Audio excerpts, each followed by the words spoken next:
G'day YouTube, JB from Oz again. I've been battling with an issue on and off for probably the last 6 months. Bought a Mini Countryman 2012 model, and about 70,000 Ks in, I started to get a few warnings on the dash regarding DPF, diesel particulate filter. And at the time I didn't really know anything at all about them. And over the last 6 months I've come to learn quite a lot more and become really quite upset by the whole thing. What I wasn't told by the dealer when I bought my car from you was that diesels and modern diesels with DPF, diesel particulate filters, don't enjoy short runs. Now, the kind of driving I do every day is about a 10-minute drive into work, maybe a 10-minute drive to the shop, and a 10-minute drive back home again.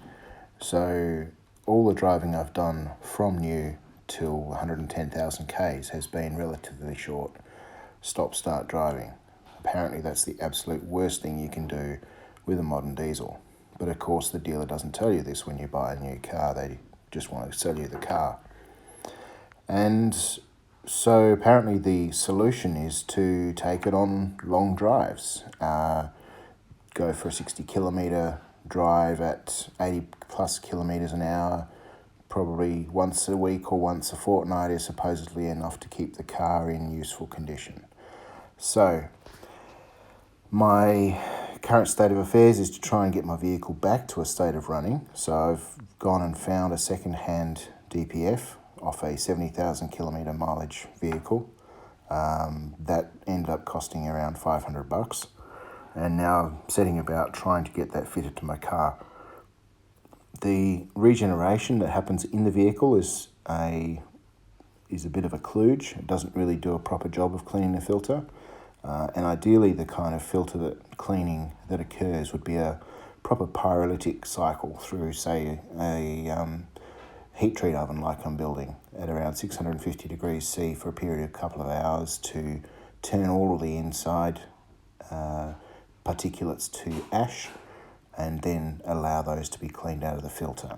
So my goal was to take the filter that I know is bad out of the car, do a regeneration on it using a pyrolytic cycle outside the car, and then have a spare filter ready to go back in should the issue occur. Meanwhile, adjusting my driving habits and going for long drives every weekend. So that was the plan. The dealer was quoted as around $6,500 to swap it out. I thought this shouldn't be too hard. Got a mechanic mate of mine interested in doing the job. Then when he dived in further, he seems to consider that the four-wheel drive Mini Countryman is a particularly nasty vehicle to get this filter out. Filter sits behind the engine, between the engine and the firewall, and the couple of people that he's spoken to about it suggest the whole drivetrain has to come out to get it out. And that's starting to sound like a really big, nasty holiday for me over Christmas. So yeah, quick and dirty shout out, seeing if anybody out there has any thoughts, directions, guidance as to how much of a grief I'm in for, and also how much interest there is to find out as I go through this journey what's involved to perhaps deal with it themselves. If anybody's got first-hand experience of swapping the DPF on a Mini Countryman diesel four-wheel drive 2-litre engine, shout me out, let me know. Any sort of guidance I can get as far as the quickest way in and out of this thing really is going to save my bacon. I really don't want to have to spend 3 days on a hoist dropping the entire drivetrain to get this out.